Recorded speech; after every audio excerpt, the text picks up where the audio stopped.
მოგესალმებით ეთერში გადაცემა საერთაშორისო მიმოხილვა. ამ გადაცემაში მე და ჩემი კოლეგა დიპლომატი და პოლიტოლოგი ბატონი ნიკოლას ვაშაკიძე განვიხილავთ იმ მნიშვნელოვან მოვლენებს მსოფლიო პოლიტიკურ რუკაზე, რომელიც მოხდა ამ კვირის განმავლობაში. ნიკა ძალიან საინტერესო იდეა იყო თვითონ ამ გადაცემის წარმოებაში შემოშობა. პირველი გადაცემა დავუთხეთ ჩვენ მაყურებლებს, რაზე იქნება ეს გადაცემა ზოგადად. მადლობ, მე მივესალმები ჩვენს მაყურებელს და პატარა პრეზენტაციას გავუკეთებ იმ იდეას, რომლითაც ჩვენ ესე იგი წავდექით დღეს პირველად მაყურებლის წინაშე. ჩვენ შევეცდებით დავაკმაყოფილოთ ის მოთხოვნილება, რომელიც ჩვენის ღმერთმენით არსებობს საზოგადოებაში და რის დეფიციტიც არის, რომ ასე ვთქვათ, კვალიფიციური საუბარი საერთაშორისო მოვლენებზე და მათი პერიოდული მიმოხილვა ყოველკვირეული შევთავაზოთ ქართველ ტელემაყურებელს და რა თქმა უნდა ჩვენ ალბათ ვიქნებით გარკვეულ ინტერაქტიულ რეჟიმში, რომ შეძლების დაგვარად დავხვეწოთ და გავაუმჯობესოთ ეს გადაცემა. როგორც მინიმუმი სოციალური ქსელები გვაძლევს ეს ამ საშუალებას და ესე მოკლედ რო დავახასიათოთ, ეს იქნება საერთაშორისო მოვლენები, ინფორმაცია და ანალიზი. ჩვენ ალბათ მომავალში უფრო გაფართოებული ფორმატებიც გვექნება და სხვადასხვა საკითხების მიხედვით ძალიან საინტერესო და კვალიფიციურ სტუმრებს მოვიყვანთ. და გვაქვს იმედი, რომ შევთავაზებთ ქართულ ტელემაყურებელს საინტერესო და ასე ვთქვათ, პროფესიულ, კვალიფიციურ მიმოხილვას და ანალიზს იმ მოვლენებისა, თუ რაც ხდება საერთაშორისო ურთიერთობებში. მაშასე დავიწყოთ პირველი მოვლენა, პირველი ასე ვთქვათ, ნიუსი, რომელიც არსებობს ახლა მსოფლიოში, ეგ არის ეგრეთ წოდებული ტრამპგეიტი და ოდით რა პირდაპირ ვთქვათ. ის სიტუაცია, რომელიც არის ამერიკის შეერთებული შტატებში ხელისუფლებაში შეიქმნა და საზოგადოებაში არაჯანსაღი არის ჩემი აზრით. მგონი დამეთანხმებით. ანუ პრაქტიკულად ტრამპი რაღაც ჩარჩოებში ჩაჯდა და ეს ჩარჩოები რამდენად ზღუდავს ტრამპს თქვენი აზრით? თუ პირიქით უხსნის გზას. ყოველ შემთხვევაში ძალიან უჩვეულოა ალბათ ბატონგელა ის რაც დღეს ხდება ამერიკის შეერთებულ შტატებში. ტრამპი ძალიან ტრადიციიდან, ამერიკული ტრადიციიდან ამოვარდნილი პრეზიდენტია, ეს ყველამ ვიცით.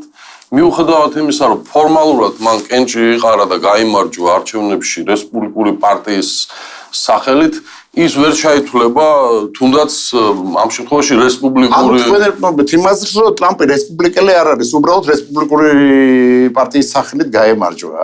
ნუ იქ ხომ ახლა ეს პარტიის წევრობა ცოტა იმ ფორმით არ ხდება ამერიკის შეერთებულ შტატებში, როგორც ჩვენ წარმოგვიდგენია, მაგრამ მიუხედავად ამისა, როგორც წესი ამა თუ იმ პარტიის დემოკრატიული ან რესპუბლიკური პარტიიდან წამოსული კანდიდატები ადრე, ვინც მონაწილეობდა ან იმარჯვებდა საპრეზიდენტო არჩევნებში, ასე ვთქვათ, უკვე იმ მომენტისთვის ამ პარტიულ ისტაბლიშმენტში ჩამჯდარი ადამიანი იყო.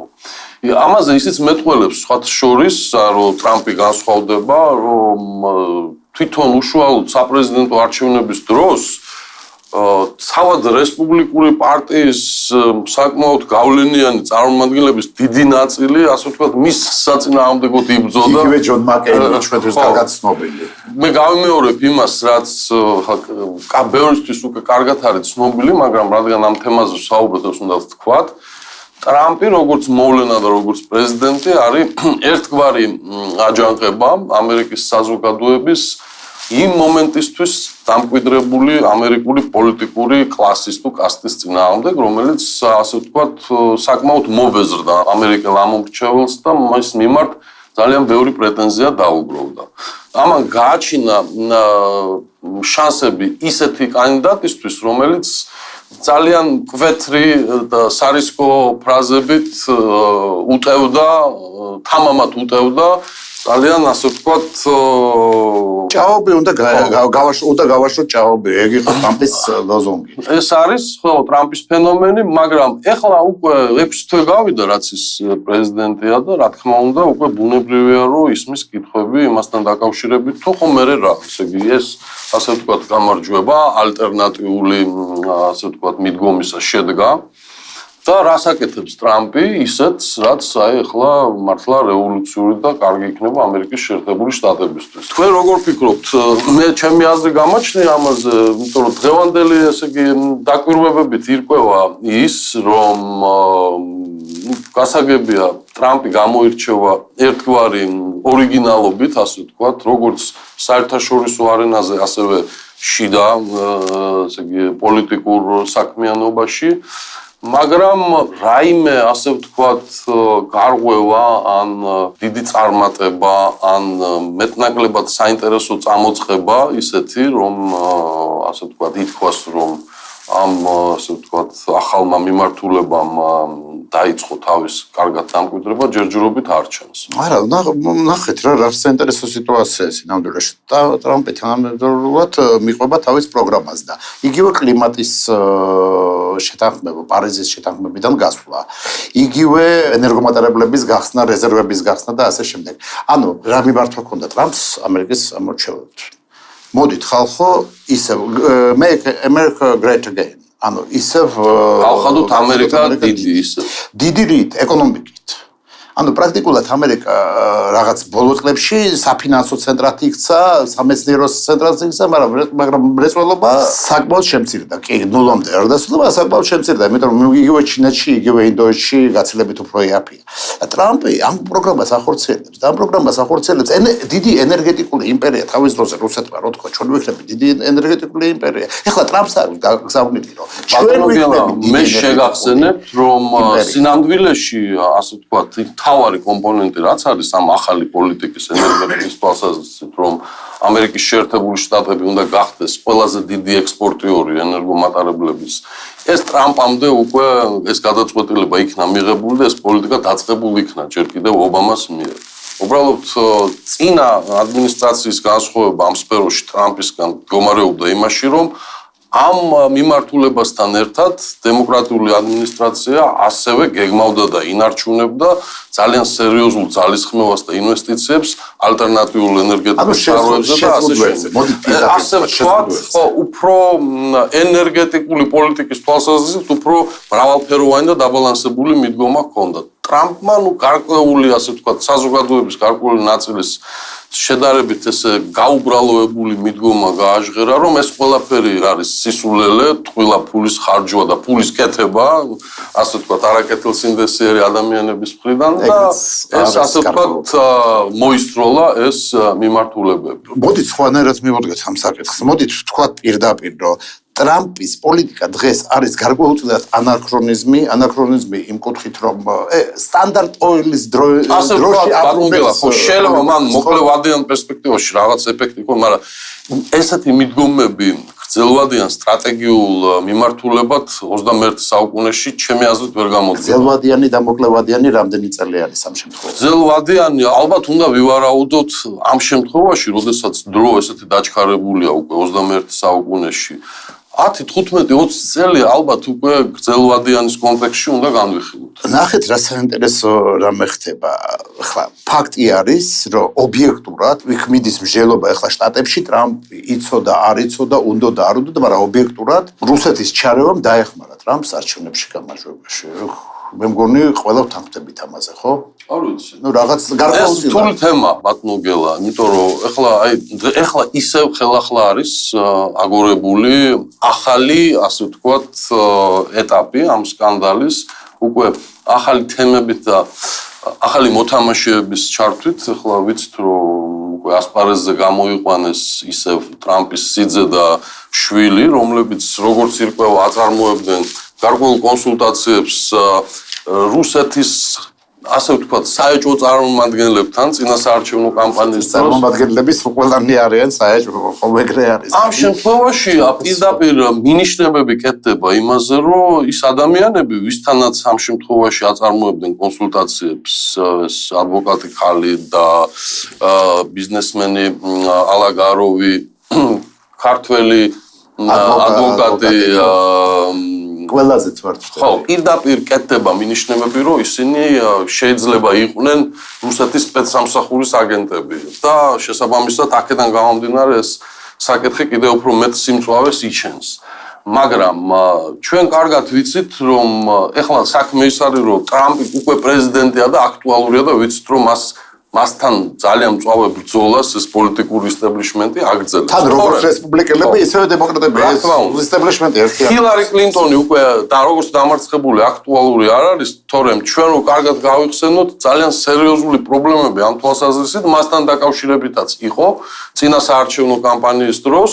რუსებთან კავშირები არ იყო, იქ უფრო ფონდის ამბავი იყო. არა, იყო არამიზნობრივი ნახაჟვა ფულის და ასე შემდეგ. არამიზნობრივი და უკანონო ასე თქვათ გამოყენება, უბრალოდ ინფორმაციის გაცვლა არადაცული არხებით, დაცული არხების არასწორი გამოყენება და ასე შემდეგ და შემდეგ ეტაპზე იქ გარკვეული მინიშნებები კეთდებოდა იქ იმასთან დაკავშირებითაც, რომ გარკვეული შეგნებული ასე თქვათ ურთიერთკაგება და თანამშრომლობა შეიძლება იყოს. მე მივდივარ იმ დასკვნამდე, რომ ამ შემთხვევაში ჩემი აზრით პუტინი და რუსეთი ზოგადად არა რომელიმე კანდიდატს ეხმარებოდა, უბრალოდ ის ჩართული იყო ყველა ასე ვთქვათ მიმართულებით. ანუ ძირავდა სისტემას როგორც ასეც, ხო? ეხლა ამერიკის სისტემის ჩაძირვა რუსეთის მხრიდან იმდენად ასე ვთქვათ არარეალისტური ამოცანაა. ეხლა რა გამოუვიდეთ ეს? მოდით ასე ვთქვათ, კი არ ძირავდა. დიდი ხანია უკვე მას შემდეგ რაც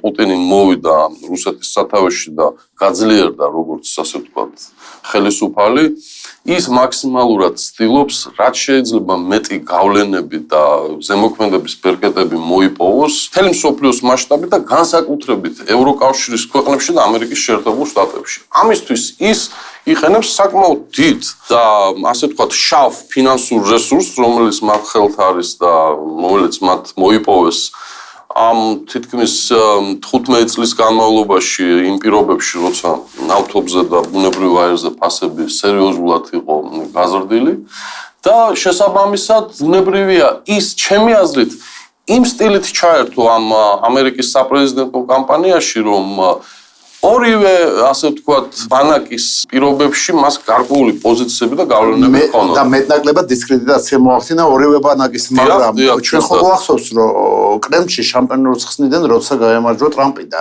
ხილარიზე ასეთი აქცენტი მაინც არ ეყოლა. ჩვენ არ ვიცით ახლა იცით რა არის დემონსტრატიული გახსნა და კულუარული გახსნა შამპანურის კიდე სხვადასხვა რამეა.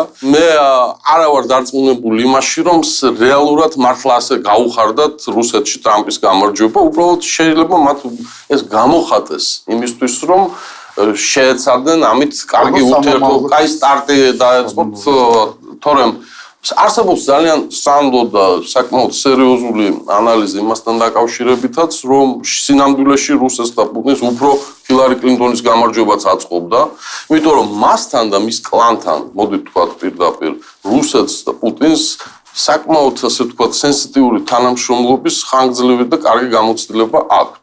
ამიტომ ეს ძალიან რთული და ჩახლართული თემაა სინამდვილეში. ეგ არის ზუსტად პოლიტიკა, რომ რაც ჩანს, ის არ არის.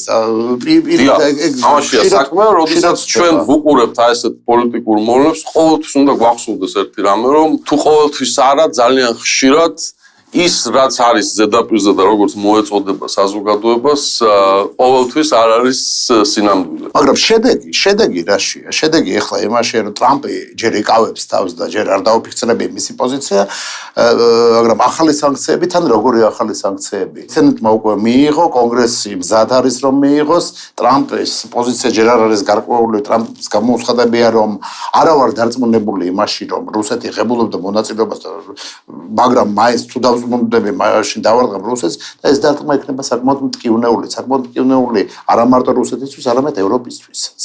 ანუ საუბარი მიდის ორი გასადენის, Nord Stream-ის და თურქული ნაკადის დაბლოკვაზე ფაქტიურად. არა მარტო ბატონო გელა, ესე იგი ამ სანქციების ახალ პაკეტში უკვე ფიგურირებს სერიოზული სექტორალური სანქციების გაძლიერება, მომპოვებელი ინდუსტრიის, გადამამუშავებლის, ტრანსპორტის, რკინიგზის. გარდა ამისა, წესდება ძალიან სერიოზული შეზღუდვები და აკრძალვები რუსეთში ინვესტირებასთან დაკავშირებით. ანუ სინამდვილეში ყველანი თანხმდებიან იმაზე, რომ აი ეს ახალი პაკეტი სანქციების მართლა სერიოზულ სახეს ატარებს და ის რუსეთისთვის მართლა ძალიან მძიმე დარტყმა იქნება.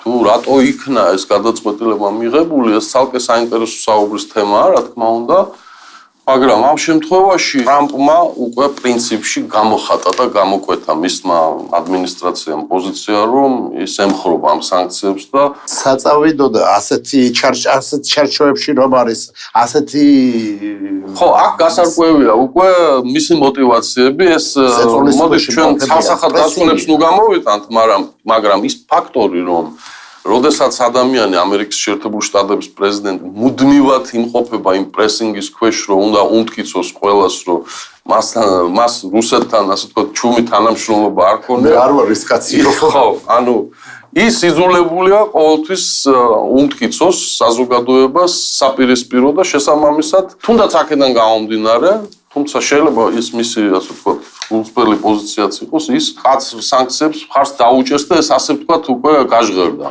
პატარა ლირიკული გადახვევა რო გავაკეთოთ, ეს ჩვენთვის ხო დადებითი რამე არის, რომ ტრამპის სულ პრესინგის ქვეშაა და რაღაცნაირად ეგ ჩვენთვის ვამბობ საქართველოს. მე ბატონო, როდესაც ძალიან დავეჩვიეთ ჩვენ ამას, აი ყოველ ამ ზიგზაგს საერთაშორისო პოლიტიკა, ჩვენთვის ხო კარგია, აი ახლა გვეშველა, ახლა არ გვეშველება.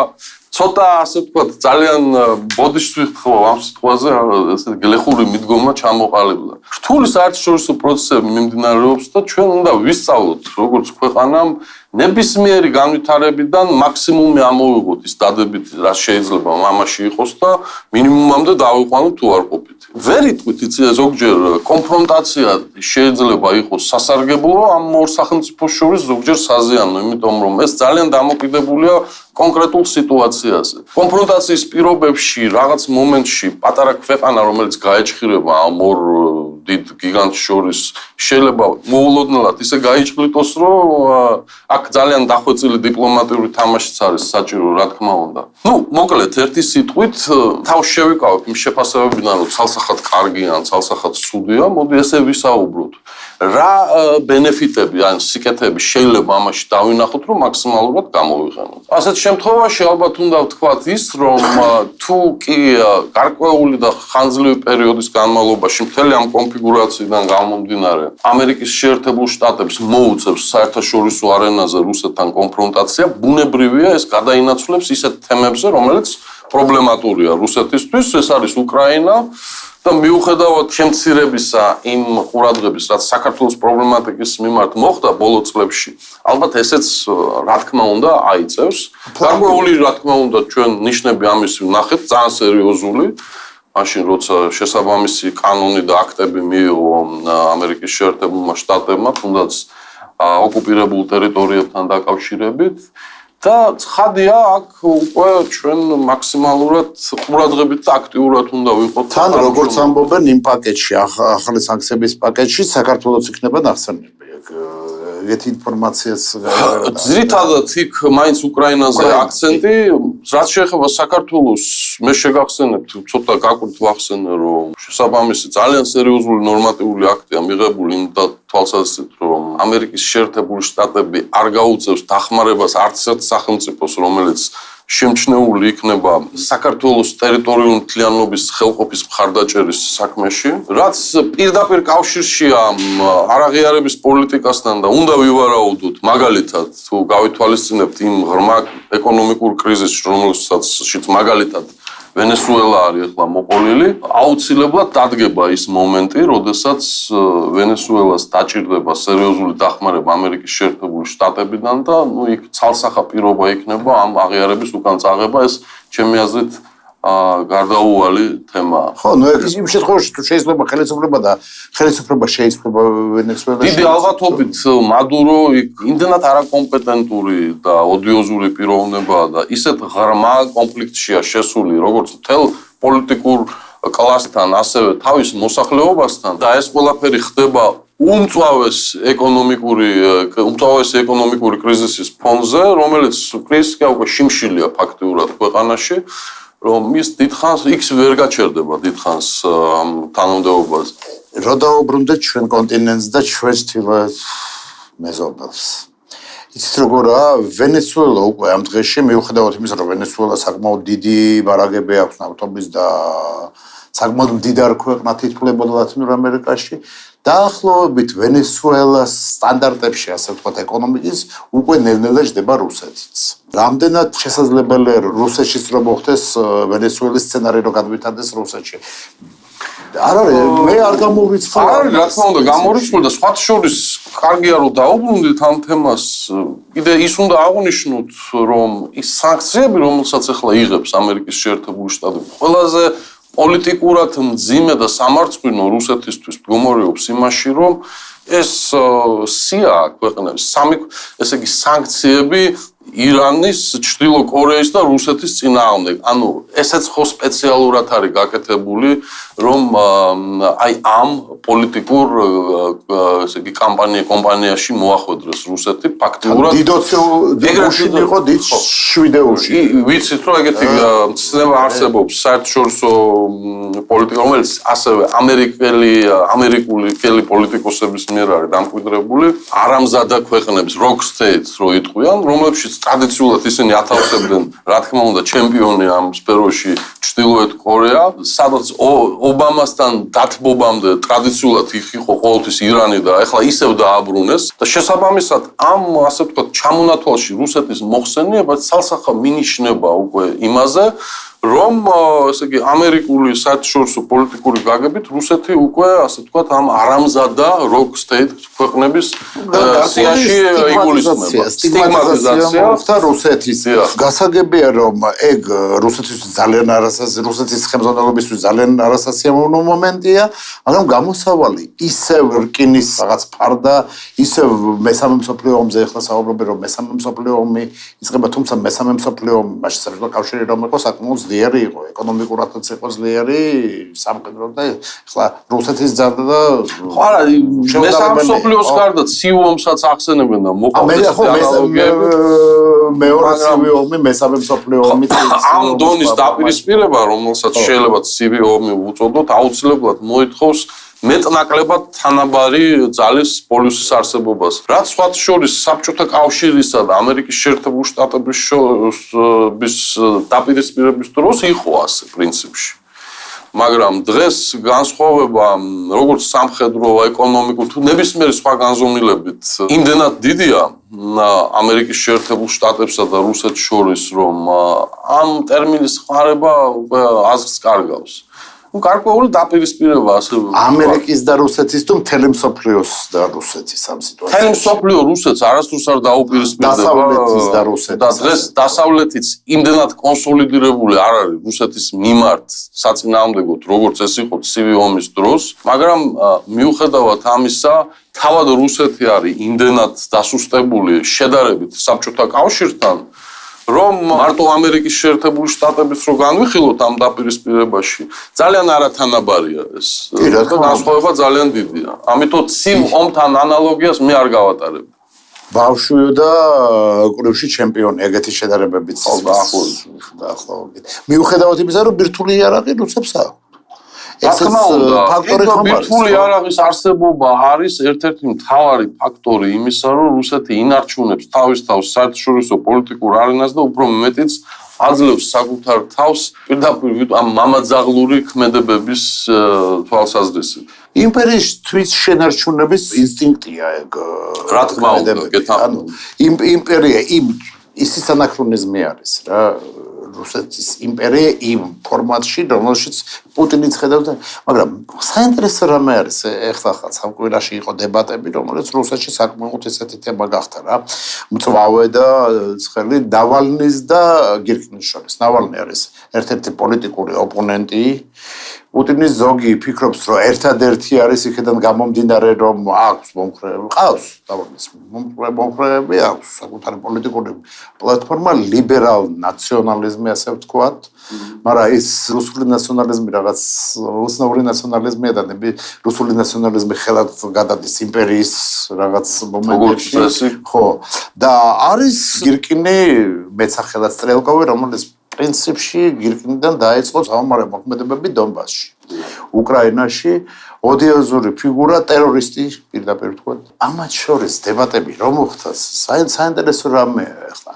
ეგრეთ წოდებული პატრიოტული ბანაკიდან, იმპერიული ბანაკიდან ამბობენ, აი გირკინმა გაემარჯვა იმ დებატებში და გამარჯვებას მეორე ეგრეთ წოდებული ლიბერალები ამ სიტუაციაში ბშყალებში ვამბობ, იმიტომ რომ ლიბერალები არ არიან, ხო, ნავალნის მომხრეები ამბობენ, არა, ნავალნი 10 თავით უფრო მაღლა იდგა, მაგრამ ორივე ასე თუ ისე ნაციონალიზმის იდეოლოგია არის. ანუ ეს იმას ნიშნავს, რომ უალტერნატივო არის რუსეთის რუსეთისთვის იმპერიულ ნაციონალიზმი. ასე გამოდის. ნუ ახლა ნავალნი რა თქმა უნდა გაცილებით უფრო რბილი ვარიანტია და შესაბამისად იგივე საგარეო პოლიტიკური ხედვებით თვალსაზრისითაც ახლა ვერანაირად ვერ შევადარებ გირკინს, თუმცა რა თქმა უნდა ისეთი ტიპის შეხედულებების მქონე არ არის, რომელიც ჩვენ ძალიან გვესიამოვნებოდა, რა თქმა უნდა, მაგრამ ახლა ჩვენ არ უნდა გაგვიკვირდეს ახლა რუსი მოქმედი პოლიტიკოსი ყოველთვის პატრიოტი იქნება თავისი სახელმწიფოსი და ის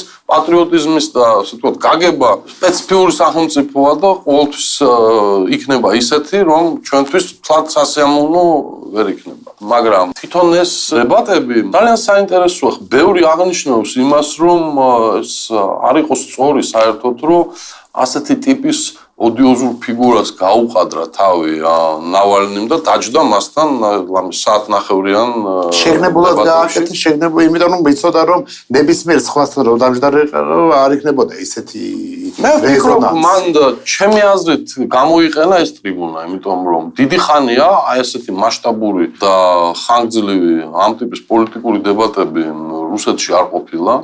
და თან თვითონ ნავალნი პრეზიდენტობის კანდიდატია. დებატებში ის თვითონ გირკინმა გამოიწვია.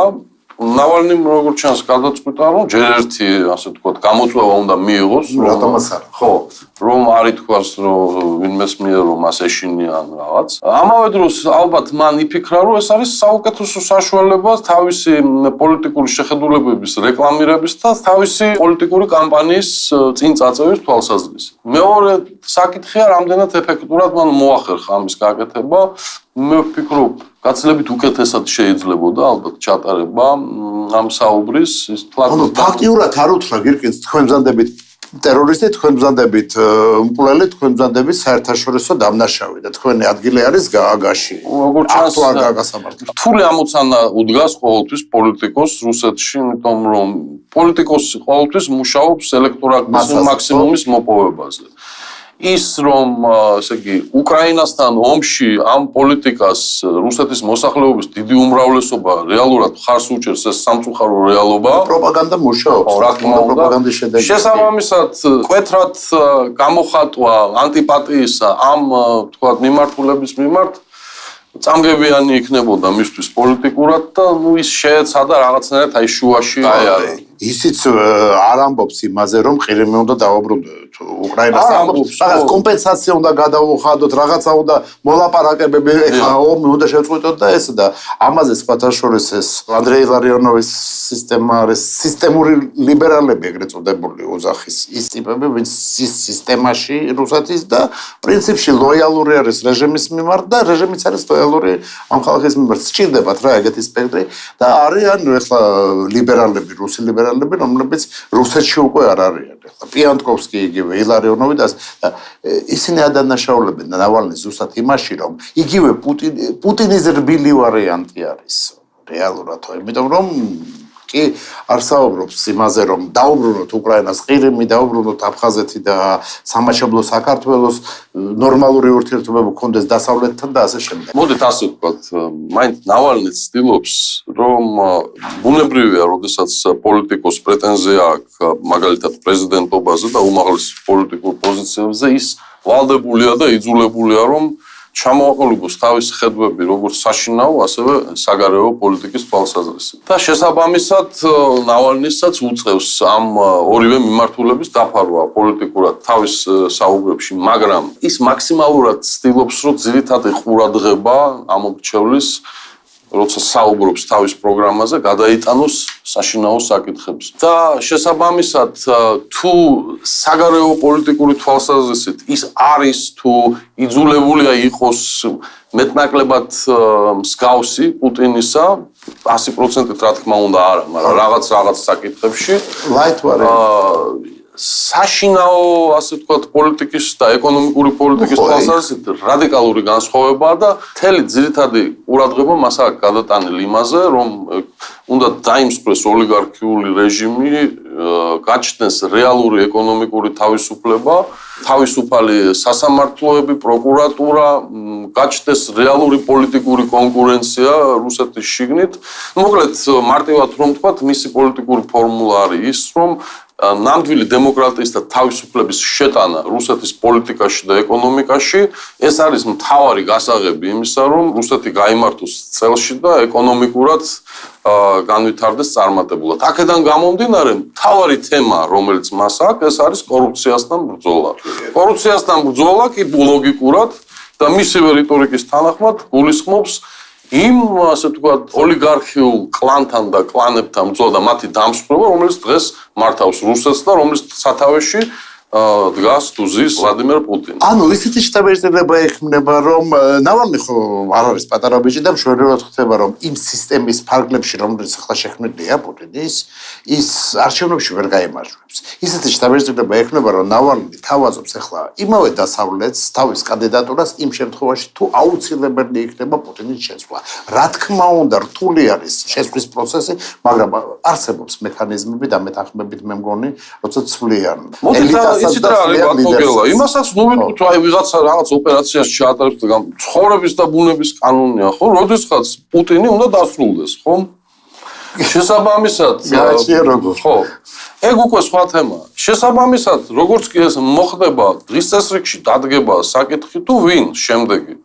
და რა თქმა უნდა, თუ კი პოლიტიკოს რეალური პრეტენზია აქვს რაღაცაზე, ის ყოველთვის ცდილობს, რომ მაქსიმალურ მზადყოფნაში მივიდეს ამ მომენტთან.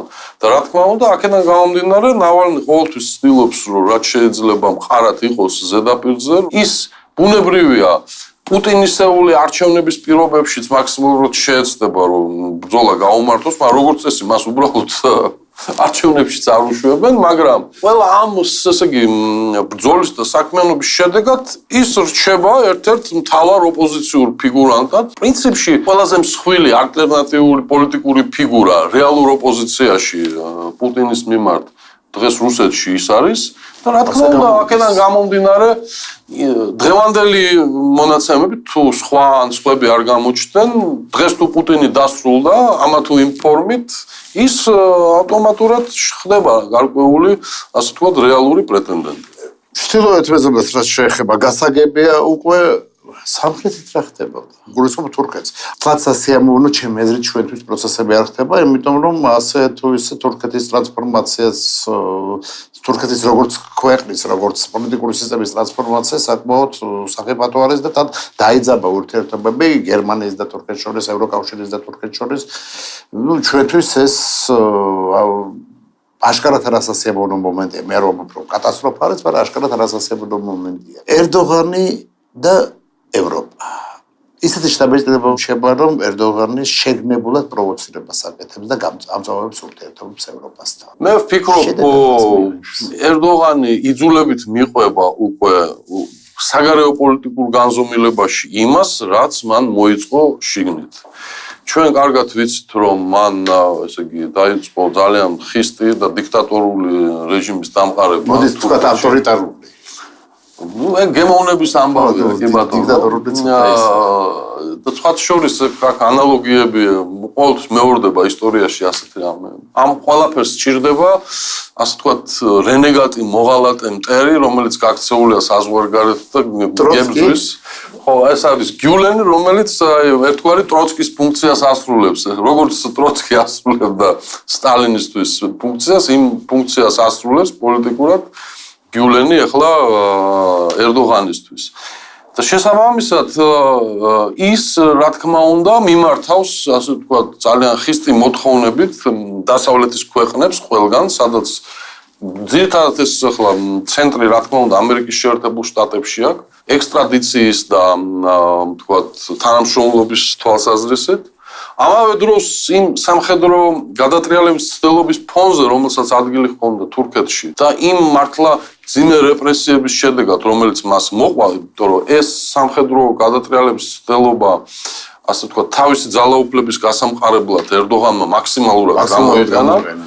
ძალიან ბევრი თურქი მოღვაწე და მათ შორის სამხედრო მოღვაწე ელემენტარულად გაიქცა ქვეყნიდან. ძალიან ბევრი სხვათა შორის თურქი ოფიცერი, მათ შორის მაღალი რანგის, რომელიც სხვადასხვა ამპლუაში და მისიაში მსახურობდა საზღვარგარეთში იმ დროს, ელემენტარულად პოლიტიკური თავშესაფარი მოითხოვეს და გადაბარგდნენ, ასე ვთქვათ, უკვე საცხოვრებლად იმ ქვეყნებში. რასაც რა თქმა უნდა მოყვა ის, რომ მათ წაეყენათ ბრალდება ამ გადატრიალებაში მონაწილეობის და ქვეყნის ღალატის და ეხლა მიდის, ასე ვთქვათ, მოთხოვნა მათი განმოწევის. მათ შორის ბევრი ასეთი არის გერმანიაში, მაგრამ გერმანია ეხლა ჩვენ ახალ გამწვავებაზე ვაქვს საუბარი, ძირითადად დღეს ჰოლანდია ფიგურირებს, მაგრამ თავარი არის გერმანია. მაინც ძალიან გამწვავდა ამ ბოლო დღეებში ურთიერთობა გერმანიასა და თურქეთს შორის. აქ თავარი პრობლემა იმაშია, რომ ისევე შიდა პოლიტიკური, ასე ვთქვათ, პრობლემებიდან გამომდინარე, დღეს გერმანია როგორც ასეთი ძალიან გარდაუვალი და მნიშვნელოვანი ფენომენია, თუნდაც თურქეთის საშინაო პოლიტიკის, თუნდაც იქიდან გამომდინარე, რომ ძალიან დიდი 3 მილიონი თურქი ცხოვრობს იქ და მუდმივი კონფლიქტები და პრობლემები პოლიტიკური ბოლო ამ პერიოდში გერმანიასა და თურქეთს შორის გამომდინარეობს იქიდან, რომ ხან რომელი თურქი მაღალი რანგის თანამდებობის პირი, ხან რომელი ცდილობს, რომ გარკვეული პოლიტიკური კამპანია გასწიოს იქ და ბუნებრივია ახლა გერმანიას არაფერში არ აწყობს ის, რომ ეს მწვავე შიდა თურქული დაპირისპირება გერმანიის ტერიტორიაზე გადავიდეს, ის ცალსახად ეწინააღმდეგება ამას იმის ჩათვლითაც კი, რომ მინისტრის და ვიცე-პრემიერის რანგის მქონე პირებსაც ქვეყანაში შესვლასაც უკრძალავს ზოგჯერ, ეს იწვევს რა თქმა უნდა დიპლომატიურ კონფლიქტს. 700 კომპანიაზე მიდიოდა საუბარი ახლა ხანს რომ გამოაქვეყნეს თურქები 700 გერმანული კომპანია, არა 7, არა 700, რომელიც ვითომ თანამშრომლობს ტერორისტებთან, ანუ ტერორისტები ამ სიტუაციაში გიურლენი არის. ამავდროულად რა ხდება? ახლა შეაჩერეს რაღაცნაირად, იმიტომ რომ 700 ნამეტანი იყო. ფაქტობრივად ყველა კომპანია გამოდის, მთელი გერმანია თანამშრომლობს ტერორისტებთან. მაგრამ გადაფორმატება ეს რო ხდება საბოლოო ჯამში თურქეთი ხომ გარკვეულ ჩიხში იჭდება. ანუ აქედან ირანი, რომელიც არ არის კეთილი გაწყობილი საიმედო პარტნიორი თურქეთის ირანი ვერასდროს ვერ იქნება. აქედან რუსეთი და ესა და ჩვენ საინტერესო ბურგერის სიტუაციაში ვხდებით აქედან დესტაბილიზაცია რუსეთში, ჩრდილოეთიდან სამხრეთიდან შესაძლო დესტაბილიზაცია თურქეთში. ანუ საკმაოდ ისეთი არის რა დღევანდელი ჩვენი მდგომარეობა, ამიტომაც აიცით რა არის? რას ურჩევდით ჩვენ ალბათ ამას უნდა უყურებთ. აი ესეთი სიტუაციები ჩემი აზრით შეიცავს როგორც საფრთხეს, ასევე ძალიან კარგ შესაძლებლობას და შანსს. შესაბამისად, საქართველოს თუ შეძლო, რომ დამაბალანსებელი და პოზიტიური მოთამაშის როლი იკისროს, თუნდაც შუამავლის ბევრ საპრობლემო საკითხების, ასე ვთქვათ, პოლიტიკური არა, თუნდაც რეგიონალურ კონტექსტში, მაგრამ მე გეტყვით, რომ თუ შესაბამისი ძალისხმევა გამოიჩინა საქართველოს, შეიძლება მან გერმანიასა და თურქეთს შორისაც ითამაშოს შუამავლის როლი, იმიტომ რომ ჩვენ გვაქვს ამის გამოცდილება, როდესაც ასე ვთქვათ, პიკში იყო ქართული დიპლომატია თავისი ეფექტურობით, ჩვენ ვახერხებდით იმას, რომ ვიყავით შუამავალი ბელარუსსა და ევროკავშირს შორის მართლა და ძალიან სერიოზულ როლს თამაშობდით, რითაც ჩვენ საერთაშორისო პოლიტიკური პოზიცია სერიოზულად ამაღლდა, მაშინ სამწუხაროდ 12 წლის არჩევნების მერე ეს დაკარგული იქნა. ვიყავით შუამავალი და სერიოზული მოთამაშე კუბასა და ამერიკის შეერთებულ შტატებს შორის. ამიტომ ეს ყველაფერი შესაძლებელია და ეს კუბაზე არ ვიცოდი მართლა ბელარუსზე კი, ეს არის ბუნებრივი ფუნქცია საქართველოსი, რომელიც თამამად უნდა ავითვისოთ. და ნება მომეცით ამ ოპტიმისტურ ნოტაზე დავამშვიდობოთ ჩვენ მაყურებლებს, სამწუხაროდ ჩვენი დრო ამოიწურა და იმედია რომ საინტერესო იყო თქვენთვის და კარგად გრძანდებოდეთ, მოვალ შეხვედრაზე. კარგად გრძანდებოდეთ.